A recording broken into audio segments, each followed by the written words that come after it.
नमो अरिहंताणं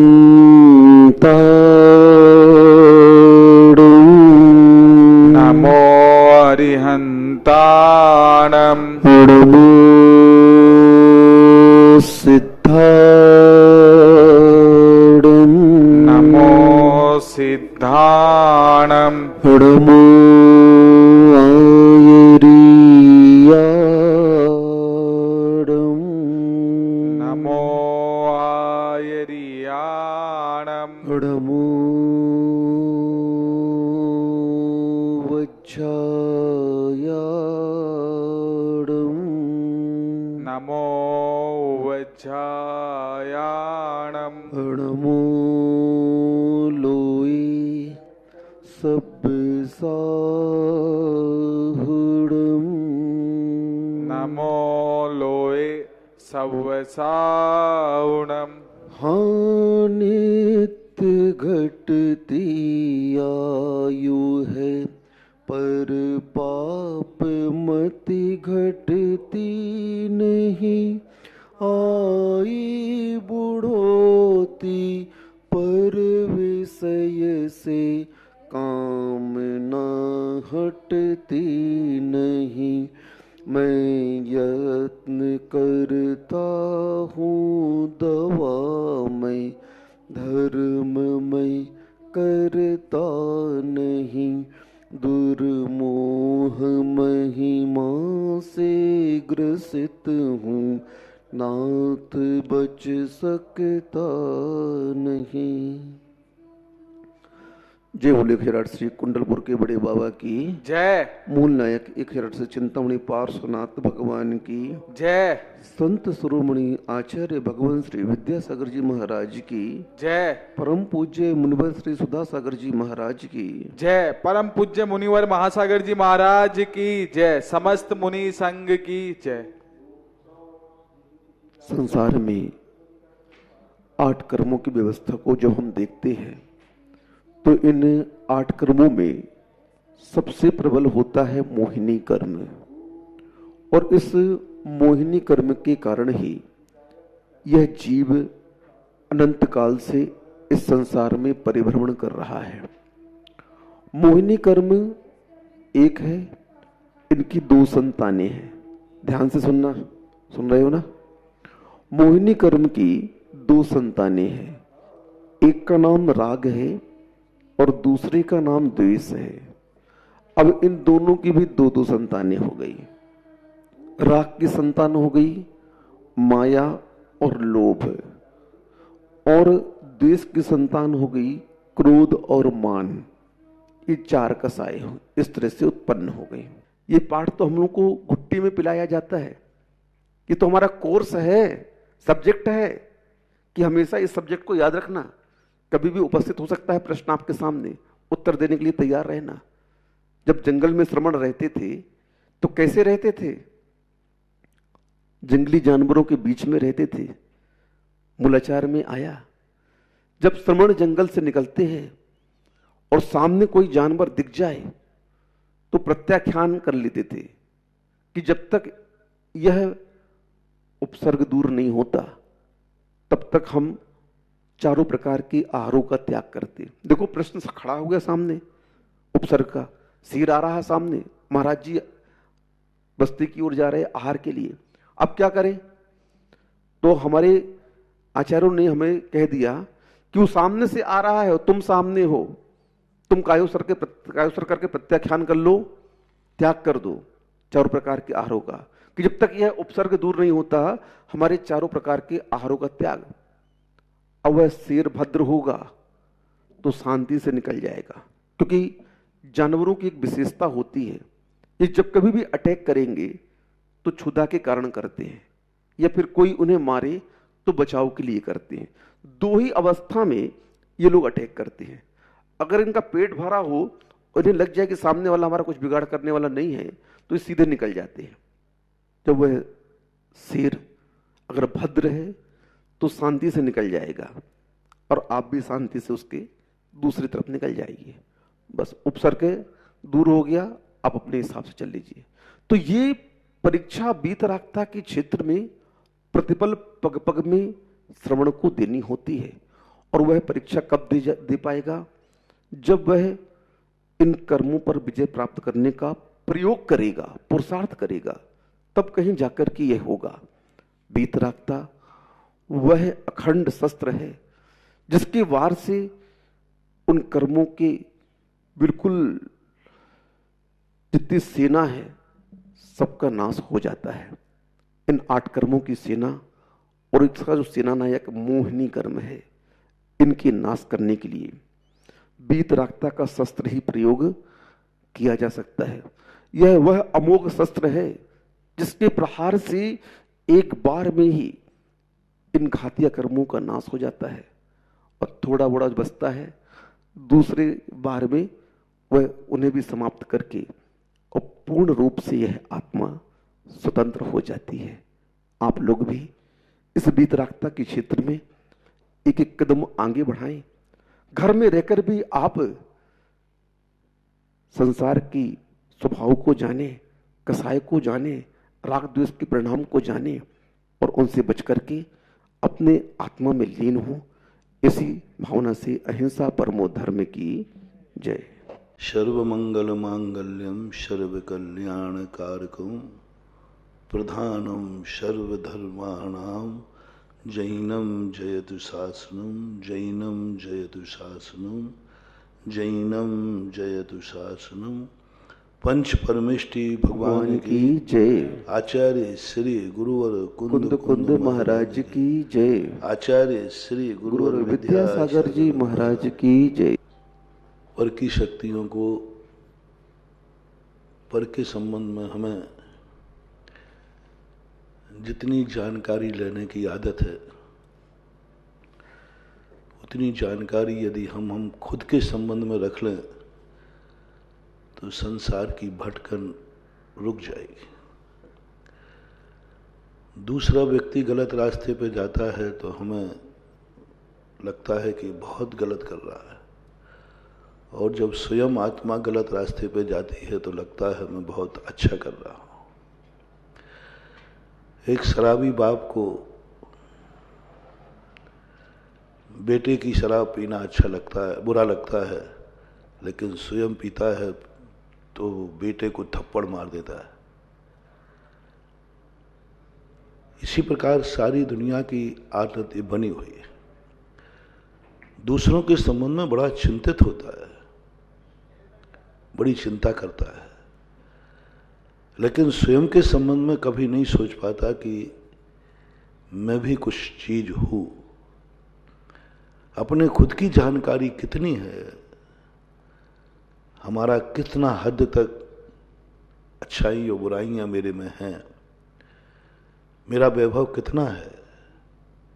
हमेशा पड़ोसी की थाली अच्छी लगती है, स्वयं की थाली में मिठाई भी रखी हो तो भी उसको अच्छा नहीं लगता, और दूसरे की थाली में यदि रोटी भी लगे दूसरे के बड़े भी अच्छे लगते। ये संसार का ऐसा नेचर बन गया। तो जैनाचार्यों ने बार बार कहा थोड़ा स्वयं की तरफ भी आओ। मैं ये नहीं कह रहा हूं कि पर को बिल्कुल ही मत जानो, ये नहीं कह रहा हूं कि पर को बिल्कुल भी मत देखो, देखो लेकिन पहले स्वयं को फिर पर को। स्वयं को देख करके फिर पर की तरफ जाओगे तो पर में अटकोगे नहीं, और स्वयं को जाने बिना पर में जाओगे तो फिर कभी स्वयं में नहीं आओगे। घर का पता जिसके पास है, वो घर जिसके पास है और उसका एड्रेस है, वो कितना ही दूर चला जाए लौट के शाम को घर आ जाएगा। लेकिन जिसे घर का पता ही नहीं है, वो एक बार जाएगा तो फिर वो भटकता ही रहेगा, क्योंकि उसे एड्रेस ही पता नहीं। हेडक्वार्टर कौन है? दुनिया में कहीं घूमो लेकिन हेडक्वार्टर का तो पता होना चाहिए। उसकी चर्चा अपन विगत दिनों से कर रहे हैं कि हम एक वो मालिक हैं जो सारी दुनिया को भोगने का अधिकार हमें है। देखो तो सही, हमारी कितने मालिक हैं हम, कितना इस सारी सृष्टि के पांचों द्रव्यों के भोक्ता हम हैं। भोक्ता मालिक होता है, सार्वभौम होता है। ये सारी दुनिया तो भोग पदार्थ है, भोक्ता तो हम हैं। और जब मैं भोगता हूं तो फिर पर पदार्थ को भोगने में पाप क्यों? जब मैं भोगता हूं, रावण यही कहता है, मैं राजा हूं ना, मैं राजा हूं। राजा को किसी वस्तु से किसी से पूछने की जरूरत नहीं है, क्योंकि राजा मालिक होता है।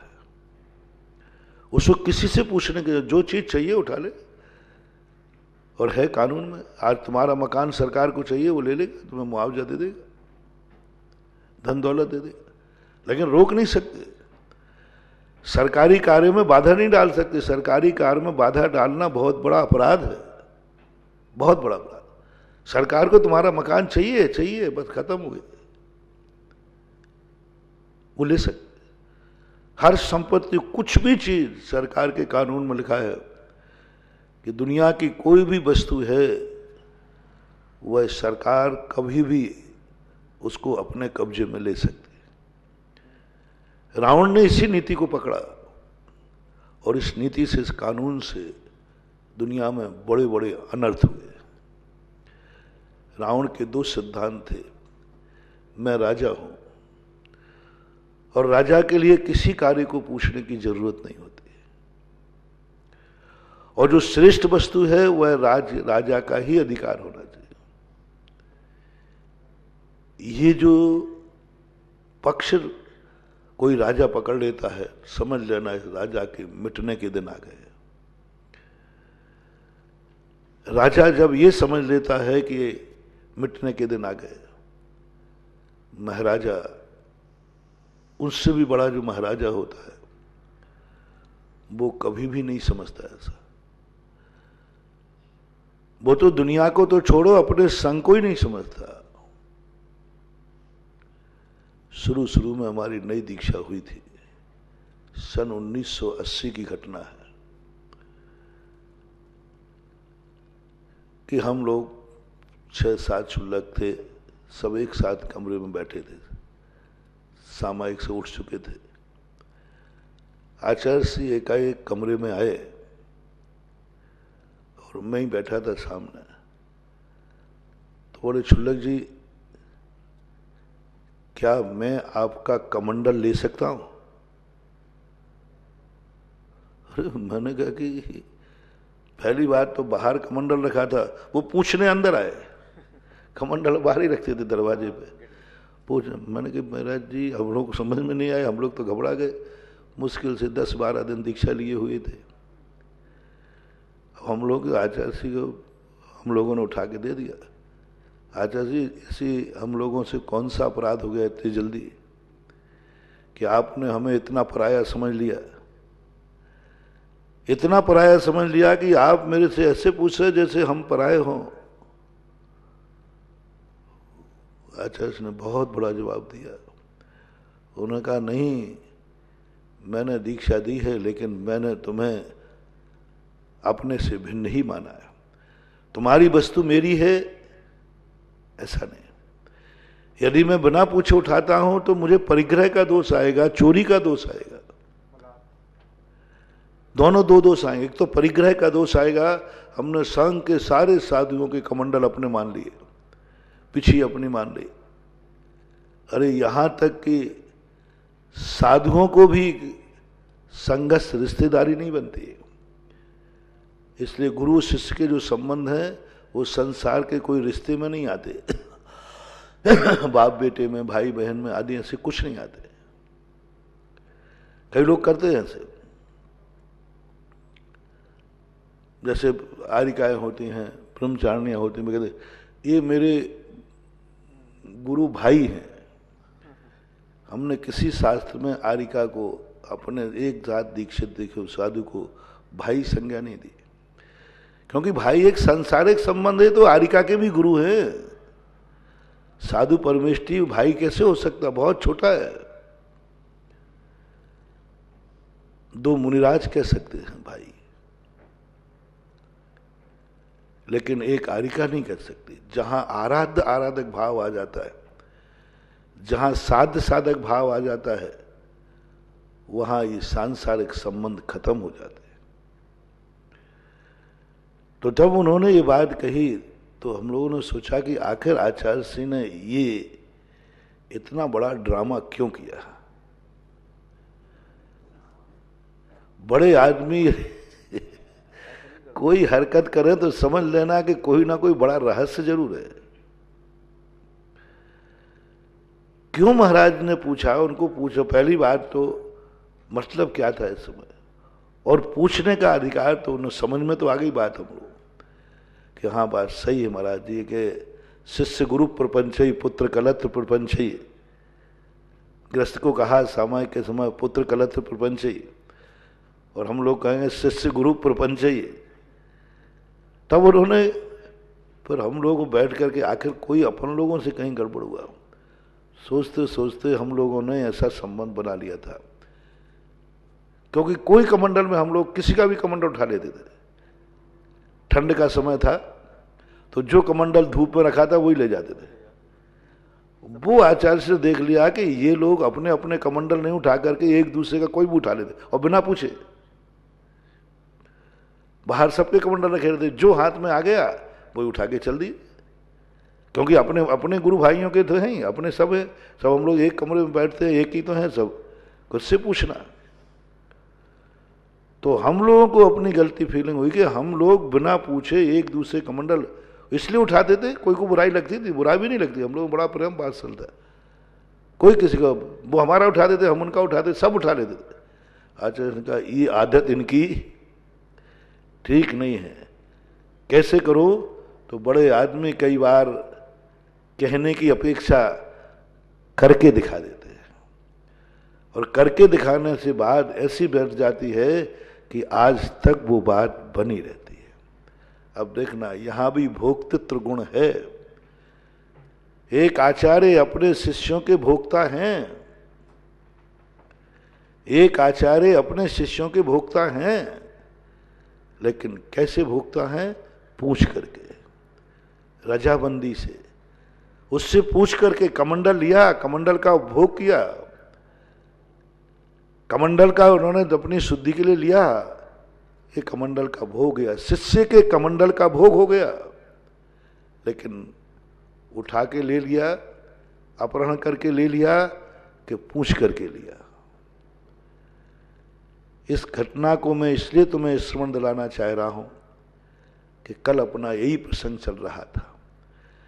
पहली बात तो परवस्तु को भोगने की नौबत ही नहीं आए। ऐसी अपनी दशा बनाओ, ऐसा अपना स्वयं चतुष्टय पहचानो, ऐसी हमारी परिणति हो जाए कि हमें पर वस्तु से कोई मतलब ही नहीं पड़े। हम ऐसी वस्तुओं की आदत ही नहीं डालेंगे जो हमें जरूरत पड़े। लेकिन संसार है, कितना भी प्रयास करो पर का आलम्बन लेना ही पड़ता है, लेना ही पड़ेगा। आपको ही नहीं, हम मुनिराजों को भी लेना ही पड़ेगा। अब बिना पर के नहीं चल सकता। और पंचम काल में तो स्पष्ट कहा, आलम्बन तो तुम्हें लेना ही पड़ेगा। ऐसी स्थिति में कैसे ले? तो कल हमने कहा था, कोई भी वस्तु तुम्हें चाहिए है और तुम्हें मालूम है कि ये किसी व्यवहार से स्वचतुष्टय का भोग बता रहा हूं, व्यवहार से पर वस्तु को ग्रहण करते हुए वो स्वचतुष्टय है, पर वस्तु को ग्रहण करते हुए वो स्वयं के उपयोग में है, अपने उपयोग में आ रही वस्तु पर की है, उसका उपयोग मैं कर रहा हूं। लेकिन जब हमें किसी परवस्तु की जरूरत पड़े तो अब कानून आता है, विधि आती है। पहले देख लो कि पर वस्तु किसी के काम आ रही है तो फिर मैं इससे पूछ लूं। बिना पूछे बिना नहीं। तुम राजा हो तो क्या हुआ? हे रावण, तू तो राजा ही है। हमारे महाराज तो महाराजा थे, उनके अंदर में तो बहुत कुछ था, उनका तो सब कुछ दिया हुआ ही था। तू तो उस वस्तु को ग्रहण कर रहा है जो तूने दी भी नहीं। कमंडल तो उन्हीं ने दिया था, उन्हीं ने दिया था, तब भी उन्होंने कहा कि नहीं मैं दे चुका हूं, अब दी हुई वस्तु मेरी नहीं हो सकती। दी हुई वस्तु मेरी नहीं हो सकती जब तक वो देवे नहीं। दो ही तरीके हैं, या तो वो देवे हमें और या फिर हम मांगे हमें। दो के अलावा कोई तीसरा रास्ता नहीं, क्योंकि वो कमंडल दे चुके। रावण ने तो वो वस्तु उठाने का प्रयास किया जो उसने दी नहीं थी और बिना पूछे उठाया। इसने तो पूछा कि ये वस्तु ले सकता हूं कि नहीं। गुरु ने तो पूछा, शिष्य से पूछा। वहां मान अपमान का सवाल नहीं। मैं इतना बड़ा गुरु होकर के आए एक अभी 10 दिन के क्षुल्लक से पूछूं क्या मेरी इतनी हिम्मत नहीं है? क्या मेरा इतना अधिकार नहीं है? मैं इनका गुरु हूं, देखते क्या कर लेगा शिष्य। कुछ कर लेगा शिष्य तो और अभाग मानेगा, लेकिन उनका मूल गुण खत्म हो जाएगा। ऐसा ही पर वस्तु लेना है तो पहले उससे पूछो, और पूछने के बाद यदि ले ले तो कोई बाधा नहीं। कुछ वस्तुओं की ऐसी जो कल मैंने चर्चा की थी, जो किसी के स्वामित्व में नहीं है, बहुत विस्तार से बताया था कल। उन वस्तुओं को लेने के लिए हमें दूसरी बात कि वो वस्तु क्या धन होगी मेरे लेने से? किसी का स्वामित्व नहीं, फल मिट्टी जल आदि नहीं होंगे तो आप नहीं ले सकते। एक बार मैंने आप लोगों से कहा था, घर में आप कमाई करके लाते, कमाई करने के बाद आपने घर में जैसे ही आपने कोई वस्तु प्रवेश की, आप अकेले उसके मालिक नहीं है। यदि आपने भोजन की सब्जी ला करके, अनाज जा करके अपनी माँ को, पत्नी को पकड़ा दिया, अब तुम्हारा नहीं है। अब तुम उठा के नहीं खा सकते, अब दो उठा के नहीं खा सकते, मेरे ही तो घर है। नहीं, जैसे आचार्य जी ने कहा, सोचते कि मेरे ही तो शिष्य हैं और मैंने ही तो कमंडल दिया है, नहीं सोच सकते। ऐसे ही आप घर में आपने सब्जी लाके दे दी, उसका अधिकार महिलाओं का हो गया। अब आप उठा के नहीं खा सकते, अब आपको पूछना पड़ेगा। ये पहली बात तो वो देवे तो ले ले, और नहीं देवे तो मांगना पड़ेगा, मुझे रोटी चाहिए। क्या मैं रोटी खा सकता हूं? घर में कह रहा हूं। चक्रवर्ती इतना बड़ा मालिक था, उसने कभी आज तक कभी अपने हाथ से उठा करके रोटी नहीं खाई। मांगना भी नहीं पड़ा उसको, घर के सदस्य कहेंगे तो ले लेगा। पुण्यात्मा था। लेकिन तुम्हारा इतना पुण्य तो हो कम से कम, ठीक है, बहुत अच्छा। महाराज कह रहे हैं कि वो चक्रवर्ती का इतना पुण्य था, उसको बिना मांगे मिल जाता था।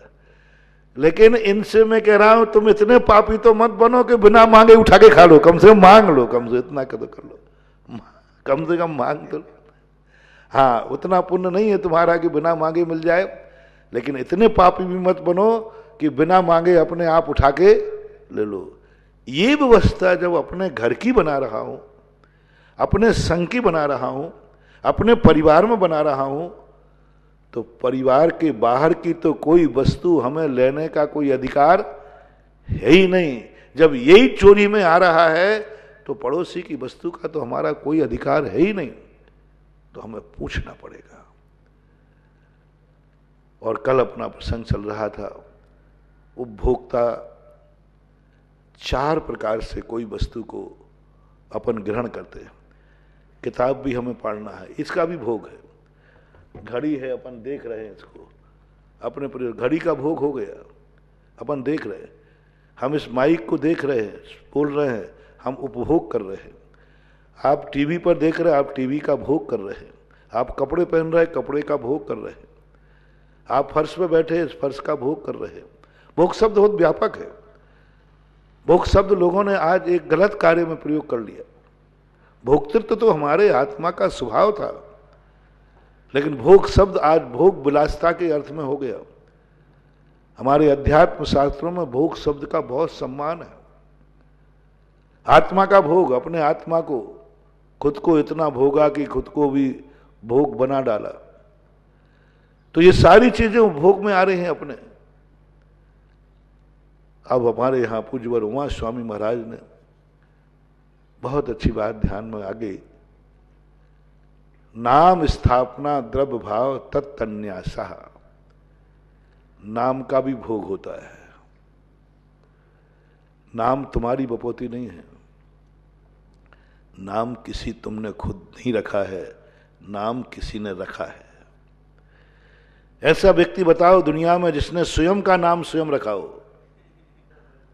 मैंने तो अपना नाम मैंने नहीं रखा भाई, आचार्य जी ने रखा था। कोई भी देख लो, सब ने नाम कोई ना कोई रखता है। ये बात अलग है, बाद में पसंद नहीं आया तो अपने आप बदलवा ले भाई, अच्छा नहीं लगा।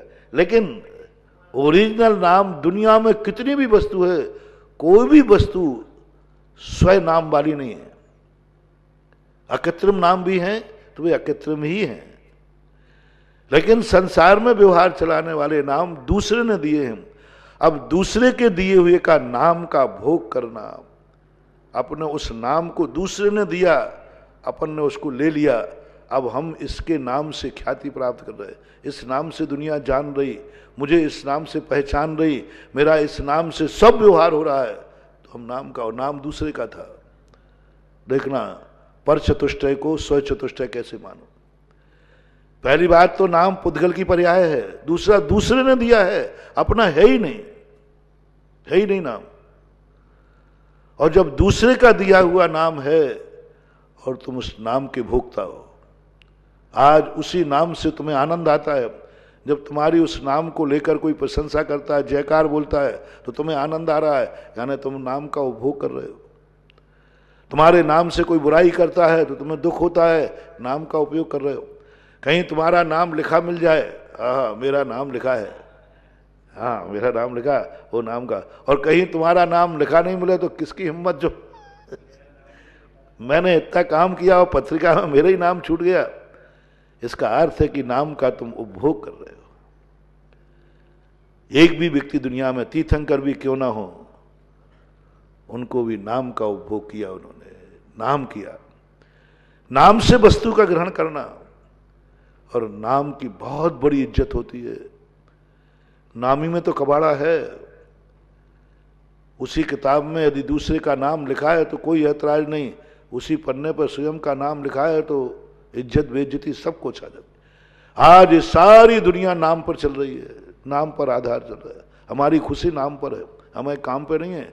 काम हुआ है, हमें इससे कोई मतलब नहीं, मेरे नाम से हुआ कि तुम्हारे नाम से हुआ, तुम्हारे नाम से हुआ, हमें कोई लेना देना नहीं। मेरे नाम से हुआ तो हम खुद से फूले नहीं समाएंगे। तो कोई बात नहीं, जब आप नाम का ही उपयोग कर रहे हैं तो पूज्यवर उमा स्वामी महाराज कहते हैं, नाम से तुम कौन हो। अब नाम का उपभोग देना, पहला ये सिद्ध कर दिया मैंने, नाम पर वस्तु है, पौद्गलिक है। यदि शब्दों को गौण करते हैं तो नाम हमेशा पर का दिया हुआ है, तुम्हारा नहीं हो सकता। अब पर ने जो नाम दिया है, पहले उससे पूछो कि तुम्हारा नाम रखने के बाद वो दुखी तो नहीं है, इसने मेरा नाम बदनाम कर दिया। जिसने नाम रखा है उसकी इच्छा क्या है, पूछो पहले जाकर के, भाई मेरा नाम किसने रखा। चलो एक छोटी शुरुआत करता हूं। तुम भारतीय हो, आर्यपुत्र हो। ये भारत नाम तुम्हें किस लिए मिला है? जन्म से लेके आए थे कि जन्म से आने के बाद मिला है? तो तुम भारतीय कहलाते हो कि नहीं? जब तुमसे कोई विदेश में जाओ तो तुमसे कहे कोई कि तुम भारतीय हो, तो तुम सुनोगे हाँ साहब मैं भारतीय हूं। आपने भारत का उपभोग कर लिया। अब आपने जब भारत का उपयोग, विदेशों में आपने भारत से पहचान बनाई, दुनिया में आप भारत से पहचान बनाई, और जब तुम्हारी कोई कहता भारतीय बहुत अच्छे होते हैं तो आपको बड़ा आनंद आया, बड़ी खुशी हुई, तो आपने भारत शब्द का उपयोग किया। और भारत शब्द तुम्हारा नहीं था, वो भारत एक राष्ट्र है। तुम भारत नहीं हो, तुम भारतीय हो। तुम भारत नहीं हो, भारत के नागरिक हो। भारत तुम नहीं हो, तुम अलग हो, भारत अलग है। भारत एक राष्ट्र है। तो अब हमें ये ध्यान रखना है, भारत को स्वयं बनाना है, भारत को मेरा बनाना है। भारत के कारण मैं भारतीय बनना चाहता हूं और भारत की वसीयत का मालिक बनना चाहता हूं। और मुझे पर वस्तु ग्रहण का दोष न लगे, पर वस्तु ग्रहण के चोरी का दोष नहीं लगे, क्योंकि मैं स्वचतुष्टय में जाना चाहता हूं, व्यवहार के स्वचतुष्टय में जाना चाहते। तो जैनाचार्य कहते हो तुम आर्यपुत्र कहला सकते हो, भारतीय कहला सकते हो, शर्त एक है कि भारत माता के कानून से पूछो कि उसको तुमसे क्या पसंद है। एक फार्म है, एक दैनंदिनी है, इतने कार्य तुम्हें करना होगे तो तुम भारतीय कहला सकते हो। ये शर्तें तुम्हें मंजूर करना पड़ेंगी तब तुम भारतीय कहला सकते हो। पहले गोपनीयता की शपथ लो, पहले भारत को अपना मानोगे शपथ लो, भारत को कभी हानि नहीं पहुंचाओगे शपथ लो, भारत को कभी कलंकित नहीं करोगे शपथ लो। नागरिक बनने का बहुत बड़ा है, हर व्यक्ति को नागरिक नहीं बनाया जाता।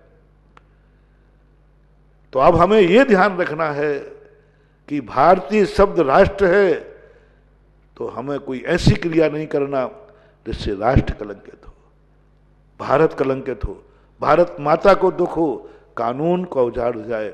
एक पहला नियम, भारतीय कहलाने का उसी को अधिकार है जिसके कारनामे कभी भारत को कलंकित नहीं करे।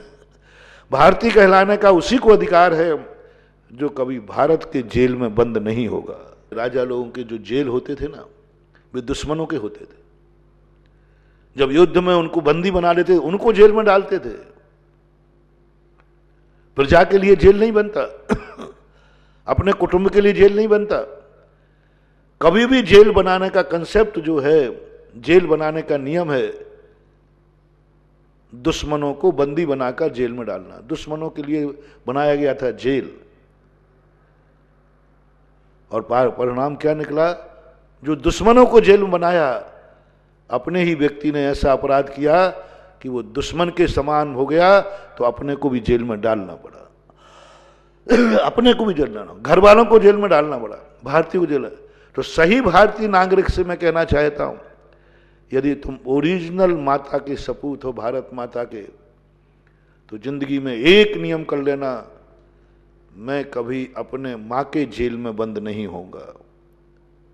भारत शब्द को भोगने का अधिकार है, तुम भारतीय कहलाने के अधिकारी हो, तुम भारत शब्द का यूज कर सकते हो, भारत शब्द की ख्याति ले सकते हो, भारत शब्द में जो राष्ट्र की सुविधाएं वो तुम्हें मिल सकती हैं। क्या तुमने ये प्रतिज्ञा की कि मैं भारत के खिलाफ कभी नहीं जाऊंगा और भारत के जेल में कभी बंद नहीं होऊंगा? बस अपनी चर्या ऐसी बना लो सच्चे भारतीय बनने के लिए कि मैं ऐसा कोई अपराध नहीं करूंगा जिसके कारण भारत के कटघरे में मुझे खड़ा होना पड़े, भारत की न्यायालय में मुझे खड़ा होना पड़े, भारत के थाने में मुझे खड़ा होना पड़े और भारत का जेल मुझे मिले। बस हम ऐसा कोई कार्य नहीं करेंगे। भारतीय डंडा, अपने पुलिस वालों का डंडा खाएंगे? वो तो अपने ही है, अपने रक्षक हैं। रक्षक हमें मारे, चौकीदार हमें पीटे। आप घर में चौकीदार किसे लगाते हो? अपनी पिटाई के लिए कि बाहर की पिटाई के लिए? दुश्मन आ जाए, दुश्मन आ जाए। बॉडीगार्ड किस लिए रखते हो? अंगरक्षक अपनी सुरक्षा के लिए, दुश्मन आए उसको मारने के लिए। तो हमारी जो पुलिस है, कानून के अनुसार ये पुलिस अपनी सुरक्षा के लिए है कि अपन को पीटने के लिए? सुरक्षा के लिए कानून है। और कैसा अपराध कर दिया तुमने कि जो तुम्हारा बॉडीगार्ड था उसने तुम्हें पिटाई कर दी। बढ़िया डंडा दिया था तुमने, देख डंडा लेके बैठना, कोई दुश्मन मेरा आया तो जम के निपटाना। और आज क्या हो गया? वही डंडा से वो तुम्हें पीट रहा है, वही डंडा से तुम्हें पीट रहा है। अपने देश की पुलिस से अपने यहां पिटना, ये सबसे बड़ा तुम्हारा दुर्भाग्य है। तुम भोक्तृत्व गुण को कलंकित कर रहे हो। स्वचतुष्टय से तुम बाहर चले गए, व्यवहार का स्वचतुष्टय भी नहीं रहा, क्योंकि तुम अपने यहां की पुलिस से तुम पिट रहे हो। तुम्हारा चौकीदार तुम्हें पीट रहा है, तुम्हारा अंगरक्षक तुम्हें पीट रहा है, और तुम्हारी कोतवाली में तुम्हें खड़े कर दिया। तुम्हारे दुश्मन के लिए जेल बनाया था, उसी जेल में तुम्हें जाना पड़ा। जैन दर्शन का देखो स्वचतुष्टय कहां तक जा रहा है। जैन दर्शन ने कितना बड़ा रहस्य किया कि पर पदार्थ को ग्रहण करते समय तुम बस ये विचार कर लेना कि ये भारत मेरा है और भारत को मैं उपभोग करूंगा, लेकिन इसको कभी कलंकित नहीं करूंगा। कैसा होगा भारत जिस दिन भारत के जेल में कोई भारतीय नहीं मिलेगा? कैसा होगा भारत?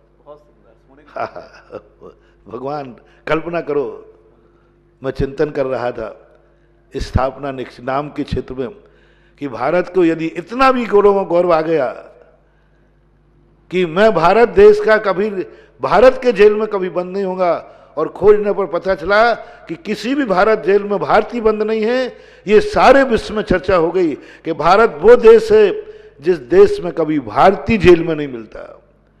भारत वो देश है जहां की पुलिस कभी भारतीयों पर डंडे नहीं बरसाती, बरसाने नहीं पड़ता।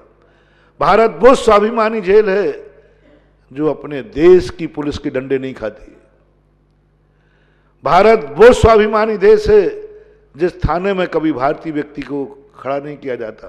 भारत के वो न्यायालय हैं जिस न्यायालय में कभी भारतीय व्यक्ति कटघरे में खड़ा नहीं होता, क्योंकि हर व्यक्ति ने एक नियम लिया है, जिस शब्द को मैं उपयोग कर रहा हूं उसको मैं कलंकित नहीं करूंगा, और ये तुम्हारे लिए भारतीय कहलाने का तब तुम्हें अधिकार है, अन्यथा तुम भारत के जेल में बंद हो, यानी तुमने भारत का कानून तोड़ा है, भारत माता के विपरीत चले हो, तुमने पुलिस ने डंडा मारा इसका तुमने अंगरक्षक के प्रतिकूल चले हो।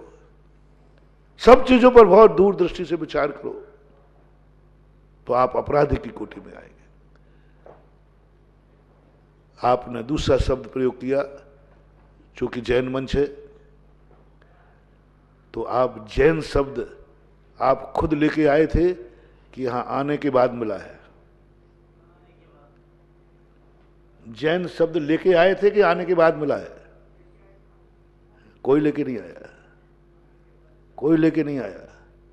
यदि आपकी अस्पताल में प्लेट बदल जाती और तुम कहीं दूसरी जगह पहुंच जाते तो इसका अर्थ तुम जैन नहीं हो। जैन शब्द जिनेन्द्र देव की बपौती है, जिनसे जैन बना है, जिनसे जैन बना है। मूल शब्द जिन था, जिनेन्द्र था, और उन्होंने उत्पत्ति किया कि जो मेरी आज्ञा अनुसार चले, जो मेरा उपयोग करना चाहे, जो मेरा बेटा बनना चाहे, जो मेरा फॉलोवर बनना चाहे, जो मेरे अंडर में रहना चाहे, उसको वह जैन कहलाएगा। और कोई कारण नहीं, जन्म से कोई जैन नहीं होता। जन्मता जायते शूद्रा, जन्म से कोई जैन नहीं होता, होता ही नहीं जैन, है ही नहीं जैन की। जैन की परिभाषा तो 8वें वर्ष में बनती है, 8 वर्ष के बाद बनती है, जब सम्यक तो लाभ क्रिया होती है, जब वो जिनेन्द्र को पहचानने लग जाता है, जिनेन्द्र को स्वीकार करता है, कहता है कि मैं जिनेन्द्र को अपना देवता स्वीकार करता हूं। 8 वर्ष के पहले वो जैन नहीं है, उसको जैन कहना औपचारिक है। वास्तविक जैन 8 वर्ष के बाद 9वें वर्ष का जो पहला दिन लगेगा वहां से जैन शुरू होता है। और कब जैन शुरू होता है? जब मंदिर में जाकर सम्यक्त लाभ क्रिया लोगों ने छोड़ दी।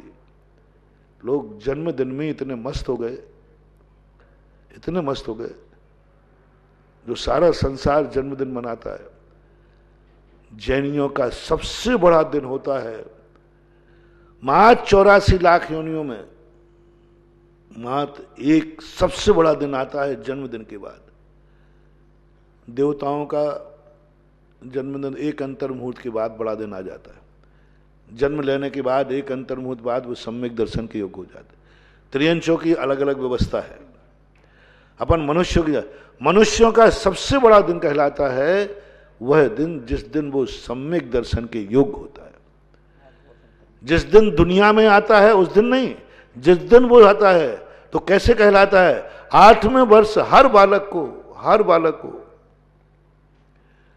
जैनियों से मेरा कहना है, उपदेश है, आदेश है, मैं अपने भक्तों से खास तौर से आदेश देना चाहूंगा कि आज के बाद जो बच्चे 8 वर्ष में प्रवेश करें, 8 वर्ष पूरे करें, 9वें में प्रवेश करें, उसकी विधि क्या करना चाहिए मैं बता देता हूं। सामान्य तरीके से मत समझो तुम जैन हैं, वो कल जैन लिखेगा, तो जैन की विधि क्या होना चाहिए, इस पर विचार करना। 8 वर्ष के पहले इसको संबंध में कुछ नहीं सोचा जा सकता, वो आपकी जो मर्जी हो सो करना। 8 वर्ष के बाद उस व्यक्ति को क्या करना, और जो अभी बन चुके हैं, जिनके 8 वर्ष से ऊपर हो गए हैं, वे कृपया करके पुनः 8 वर्ष में आ जाएं। जब शादी तुम दोबारा मना सकते हो, शादी की सालगिरह में एक व्यक्ति ने 25वीं शादी की सालगिरह बराबर कार्ड छापा, बराबर बारात निकाली, बारात सबको बुलाया, बारातियों को, बराबर मंडप सजा, बराबर फेरे हुए, बराबर बरमाला डली। मैंने क्यों? बोले महाराज ये ठाठ है, अच्छा दिन था, हाँ सिल्वर जुबली बनाई, वो अच्छा था, इसलिए मैंने सोचा उस दिन को फिर से मनाया जाए।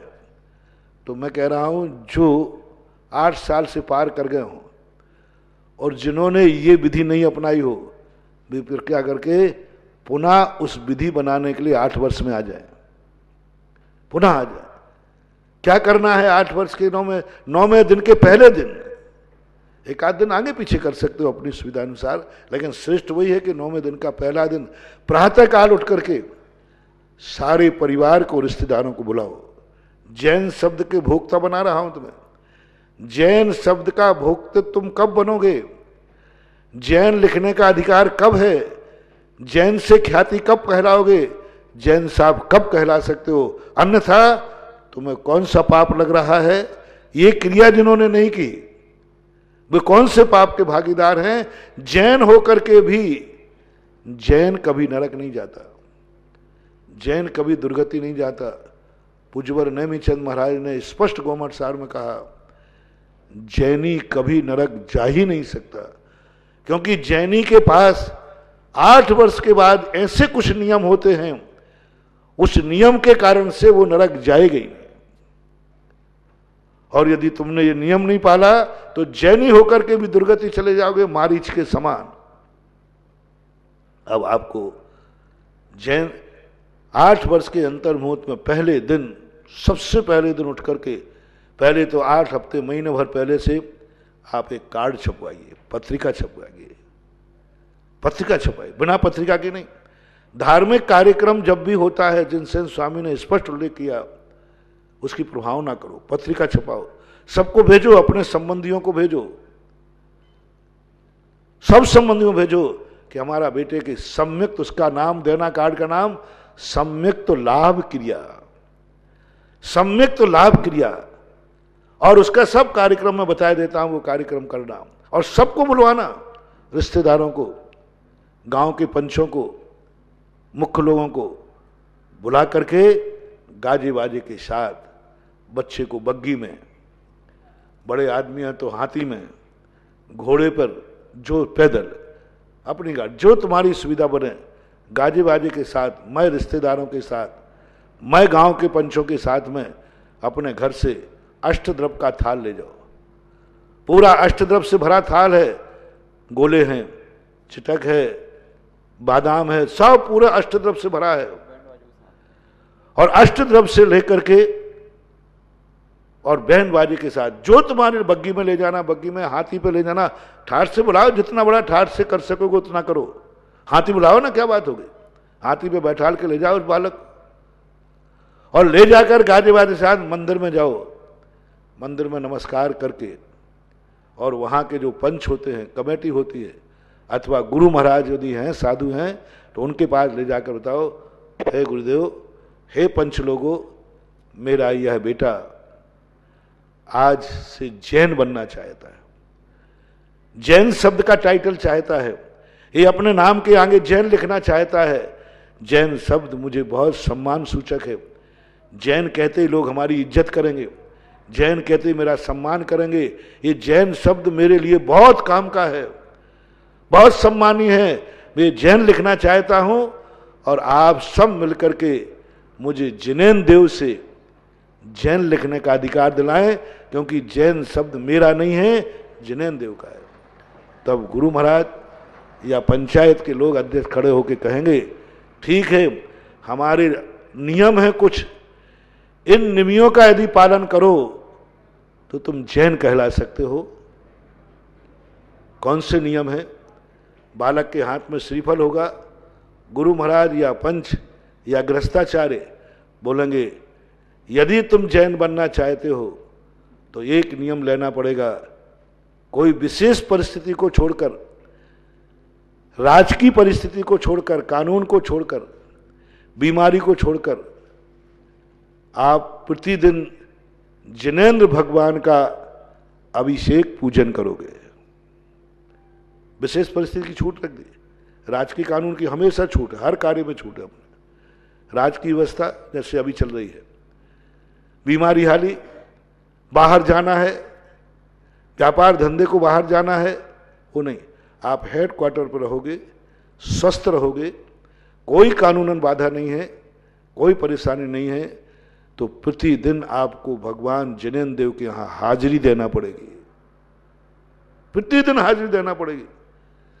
जिस दिन हाजिरी नहीं देगी दूसरे दिन आपको कारण बताना पड़ेगा कि हे भगवान मैं कल बाहर चला गया था, हे भगवान मैं बीमार था, हे भगवान मेरे मोहल्ले में कर्फ्यू लग गया था, हे भगवान मेरे मोहल्ले में गवर्नमेंट ने रोक लगा दी थी, हे भगवान मेरे घर में इस प्रकार की आपदा आ गई थी। प्रतिक्रमण करना पड़ेगा दूसरे दिन प्रतिक्रमण करना पड़ेगा। प्रतिदिन प्रतिक्रमण है, प्रतिदिन के देव दर्शन में प्रतिक्रमण लिखा है।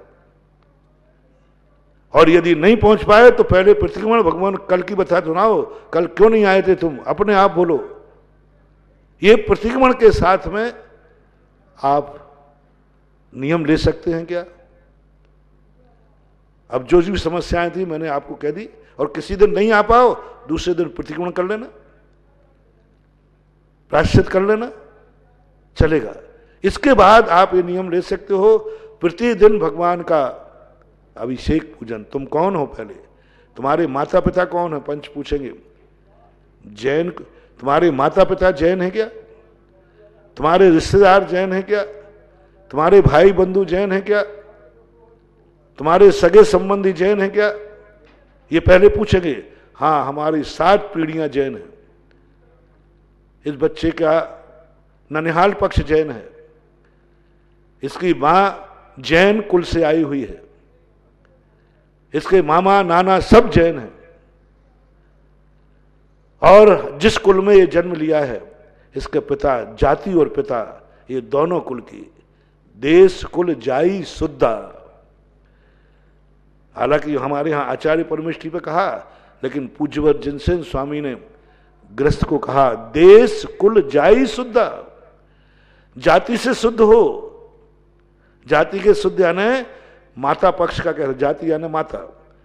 माता किस पक्ष की है, माता किस धर्म की है, माता का कुल कैसा है, माता का जन्म कैसे हुआ, माता की कुल परंपरा को पूछा जाएगा कि माता, ये जो कन्या, जो मां है इस बेटे की, यह माता क्या अच्छे कुल की है? क्या इस माता के माता पिता सुशील थे? क्या इस माता पिता के वहां मांसाहार तो नहीं था?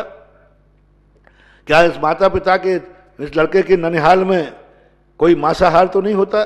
शराबखोरी तो नहीं होती? विधर्मी तो नहीं है? इसके माता पिता विधर्मी तो नहीं है? नहीं तो फिर दूसरी विधि चलेगी। विधि 2 प्रकार की होती है। यदि इसकी माता विधर्मी थी, इसकी माता ऐसे कुल से आई है जो कुल ठीक नहीं है,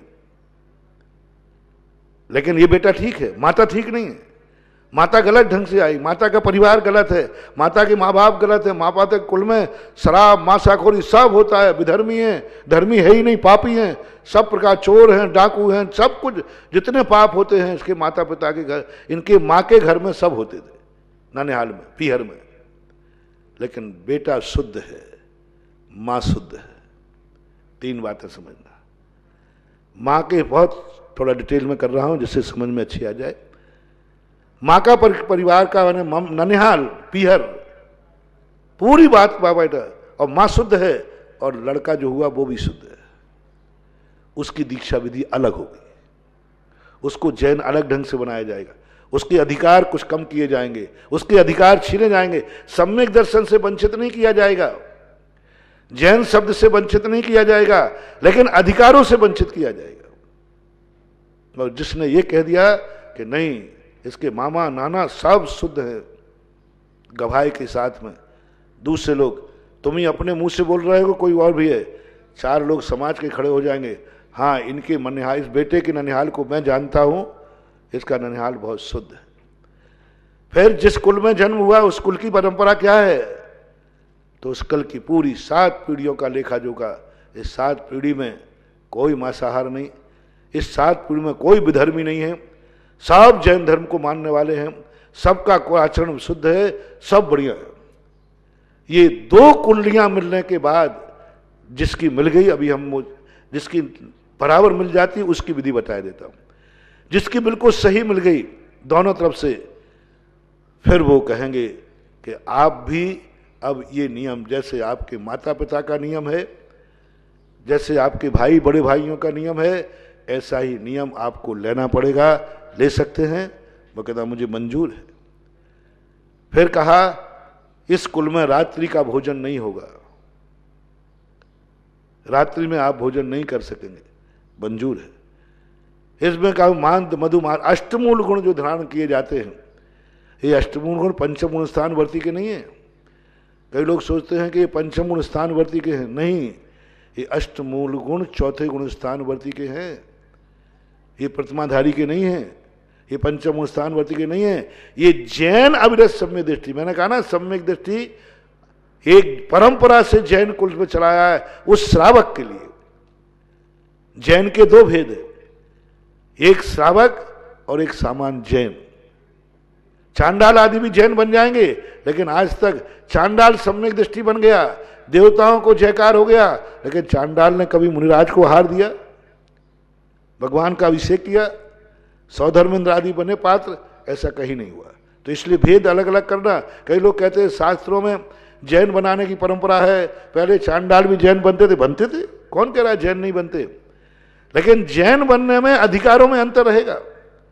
हमारे यहां शूद्र भी क्षुल्लक बनता है, उच्च कुलीन भी क्षुल्लक बनते हैं, लेकिन दोनों की चर्या में अंतर आएगा, गुणस्थान में कोई अंतर नहीं आएगा, विशुद्धि में कोई अंतर नहीं आएगा, कर्म निर्जरा में कोई अंतर नहीं आएगा, लेकिन बाह्य चर्या में अंतर आएगा।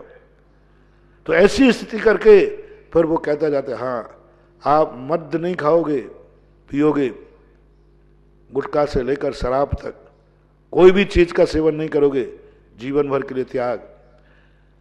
मैं मांस नहीं खाऊंगा, प्रत्यक्ष में और परोक्ष में किसी भी रूप में नहीं खाऊंगा, मद्य मधु मांस।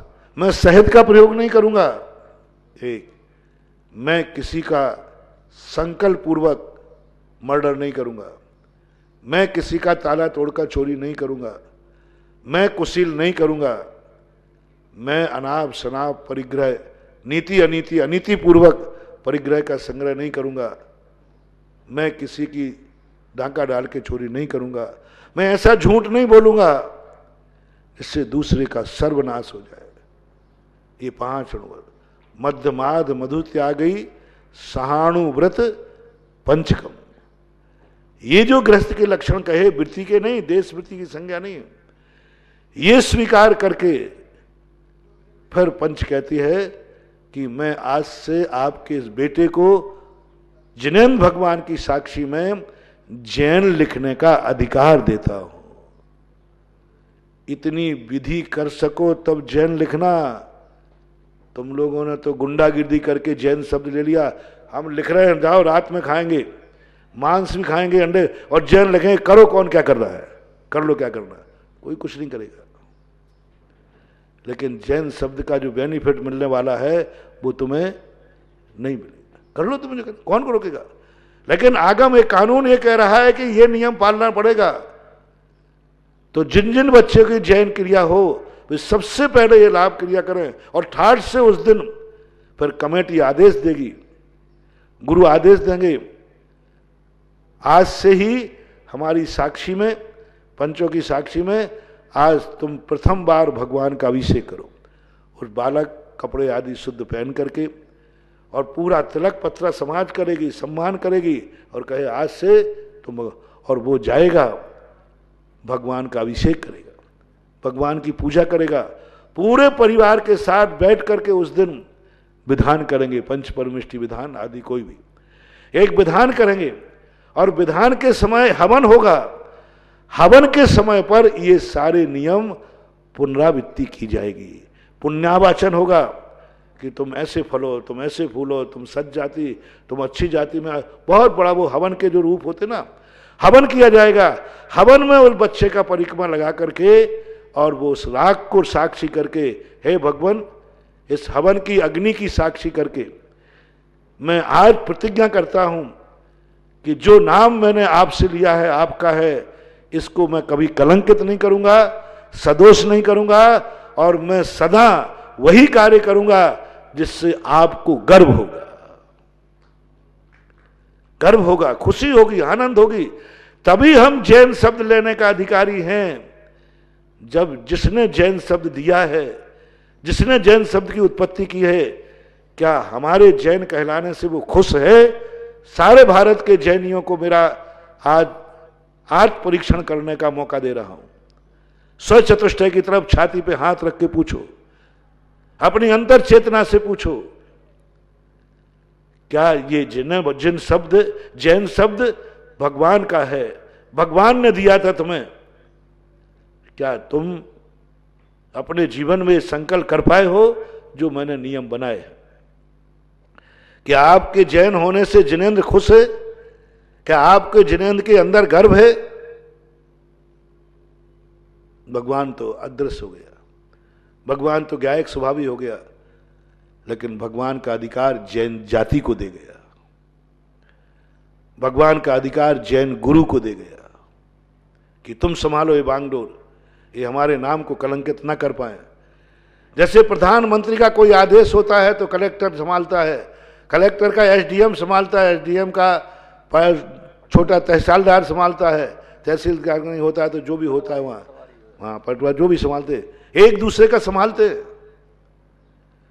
इसी प्रकार जिनेंद्र भगवान के कार्य सेकंड गुरु संभाले, गुरु नहीं है तो पंच संभाले, पंच नहीं तो ये सारी समाज संभाले, जाति संभाले। तो आप जैन जाति का उपभोग कर रहे हैं, क्योंकि भोक्ता आपके स्वचतुष्टय में आता है, और व्यवहार नए से अपन अपने आप को मैं जैन हूं स्वयं बन गया ना, अपना मैं हूं, यानी जैन शब्द को मैंने अपनी संपत्ति मान लिया, अब मैं इसका उपभोग कर सकता हूं। लेकिन कब अपनी संपत्ति मान सकते दूसरे को? तब तुम्हारे लिए जैन जाति, जैन धर्म तुम पर गर्व करे। देखा, हमारे जैन शब्द को इसने 4 चांद लगा दी, आनंद से आनंद भर जाए, वो इतना आनंद आ जाए जैनियों को, अरे ये हमारे जैन नहीं है, ये जैनियों के मुकुट हैं, हमारी जैन जाति की ये शान है, जैन धर्म की ये शान है, पताका है, इनको देख लो और जैन धर्म को देख लो, दूसरा कुछ नहीं है। वैसे अपने आचार्य श्री के संबंध में कहते ना, महावीर कैसे हुए थे, मुनिचर्या कैसी थी, तो लोग कहते काय को शास्त्रों में ढूंढते हो, आचार्य विद्यासागर महाराज को देख लो, महावीर ऐसे ही थे। कोई कह सके तुमसे कि सारी दुनिया कहे जैन धर्म क्या है, जैनी कैसे होते हैं, तो कोई कहे काय को शास्त्र पुराणों में जाते हो, 24 घंटे इस व्यक्ति की चर्या देख लो, जो इसकी चर्या है वही जैन धर्म है और वही जैनी है, अलग ढूंढने की जरूरत नहीं, वही श्रावक है। ऐसी कौन सी क्रिया है तुम्हारी जिसके नाम से तुम बिना बताए लोग तुम्हें जैनी समझ जाएं? स्वचतुष्टय को भोगता बनो, पर वस्तु को भोगते हुए भी स्वचतुष्टय में आ जाओगे आप। तुम्हारे जीवन में ऐसे कभी किसी ने तुम्हें बिना बताए, बिना कुछ कहे, किसी ने कहा लगता है ये जैनी है, बोले क्यों? बोले ये क्रिया जैनियों में होती है। समय आपका हो रहा है, आपको इतनी संकेत कह रहा हूं, आगे अभी और बताऊंगा। नाम स्थापना बहुत विस्तार है, ये सभी भोक्तृत्व गुण का ही विस्तार है, कर्तृत्व गुण तो अभी बाद में बताऊंगा। इसका इतना विस्तार है, कहो लॉकडाउन थक जाए और ये फिर भी चलता रहे। मैं तो थोड़ा बुद्धिहीन हूं, कम बुद्धिमान हूं। यदि इस शब्द को गणधर परमेष्ठी जैसे महान बुद्धिमान, हमसे और अधिक बुद्धिमान व्यक्ति इस शब्द पर यदि व्याख्या करने बैठ जाए तो पूरी जिंदगी में खत्म नहीं होगा। लेकिन मेरा तो शुभ समय बहुत छोटा है, जितना आएगा बताऊंगा। अभी इतना ही कह के विराम करता हूँ। महावीर भगवान है।